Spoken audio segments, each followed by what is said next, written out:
Happy New Year's Eve, everyone. Was not expecting to do a video today.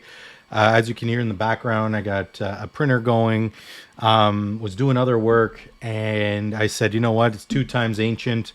It's 140 shards since my last legendary. Why don't I just pull 10, see what happens? And this happened. This is the first time it's happened to me, where I've gotten 2 legendary in 10 pull. Pretty ecstatic.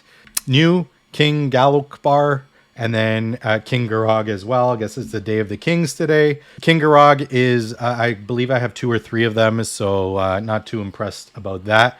I pulled one about last month or 2.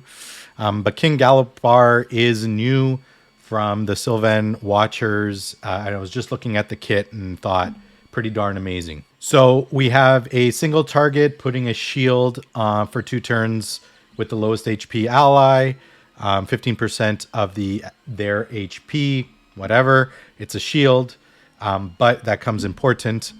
Here we got an AoE attack. It's a remove all buffs. So I'm thinking Hydra right here. We're going to remove all the buffs. So right away we have a buff stripper. If we don't get out that black buffs, we have a buff stripper right here. So we're going to take them all away. For every buff that we remove, we're going to replace it with a poison. So now we're adding damage to a buff removal. And then on top of that, you got a 100% chance to put a block buffs. It's only for 1 turn, but you got your block buffs on there as well. So you could start off with the block buffs. You know, you cycle back here after 3 turns. You're able to strip those buffs and put it up with a block. Pretty good skill for Hydra, and it's an AoE attack. But there's more. A3 ability also comes with a cleanse for all allies and replaces any debuff that is on you with a continuous heal. So the more debuffs you have, and think of the poison head that drops like 4 or 5 poisons on each, and then a leech on top of that, and then you have provoke, and then you have so on and so forth. You know, on a 3-turn cooldown, you're getting a ton of continuous heals that'll be on you to get you back up to full. And then on top of that, puts a shield on you for 2 turns. So we got double the shield. And the shield is 25% of this champion. So if you could build a lot of HP, doesn't come with a good base stats, but build it with as much HP as you can. Build them tanky, high resist. Because then you have this passive that comes into effect. So this passive is whenever an enemy under poison attacks somebody, so pair them with somebody AoE attacker with a toxic set, or someone that puts out AoE poisons, or this champion who puts out the AoE poison on that A2 ability. And if you are under a shield, so this is situational, so you got to be under a shield and they have to be under a poison, and if they attack, okay, you're going to activate that poison on them, and you're going to activate a heal on yourself. All of this kit kind of goes together and works in unison with each other, so it is very situational. You do, I would think, have to book them fully to get the full benefit.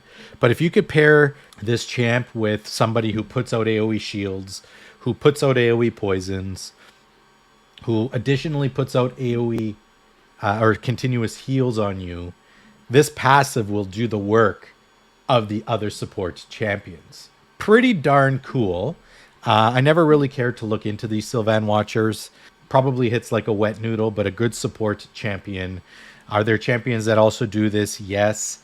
But it really changes how you can build your teams here for Hydra rather. So, and then, you know, 7 shards later, I get another one. Like that to me was pretty cool. I had to do a video.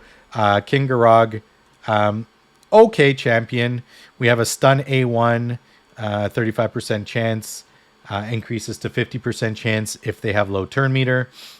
We also have a 4-hitter, single target 4-hitter. decreasing 50% chance to decrease the turn on each hit by 1. So, and that's on the A3, which is an ignore defense, and then ignore 5% further for each buff. So the more buffs they have, the more defense this champ is going to ignore. And this A2 could potentially make this skill on a 5-turn cooldown. If you get lucky, could be up right away. So you use your A2, next turn, you'll have that A3 back up again. And then it has this a passive that increases speed and crit damage for anyone who's killed. You know, in arena, once you kill, like you kill one, you kill the other. The more kills you get, the higher the damage. Stacks up to 30% speed and 35% crit damage. Resets if this champ is killed. And then whenever this champ's revived, gets some turn meter, increased attack, and increased crit damage for a turn. So once you pick this champ up, he has that increased attack, increased crit damage, ready to go ahead and nuke.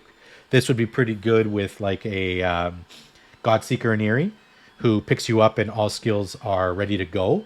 So you can just go straight ahead into your building up your crits, starting to nuke people down, put them in a relentless set, that sort of thing. So pretty darn cool champion. I don't need him, but let's see where we are at with the faction. Okay, so fills up my faction by 1, so giving my orcs 30 more accuracy and resist. Can't really complain about that. Who needs accuracy and resist here? Nope, nope, nope, nope, nope, nope. Maybe resist on Krila or Brago, but those are really the only two that I use. If I ever get to pull a Warlord, increase accuracy will be good. And if I ever get to pull a Raka, increase resist will be good. Eventually I'll pull a Varl. Doesn't really help, but you know what? Fills it up a little bit more. Anyways, Happy New Year, everyone. Hopefully the new year treats you well, gets you on a good foot. We do have some events and activities. There's a lot of speculation on what they are, but stay tuned for year 4 anniversaries. Can you believe it's already been 4 years since starting this game? Hopefully all goes well. Wishing you all the best in 2023. The last few years has been a blur. We'll catch you all in the next video. Take care, everyone.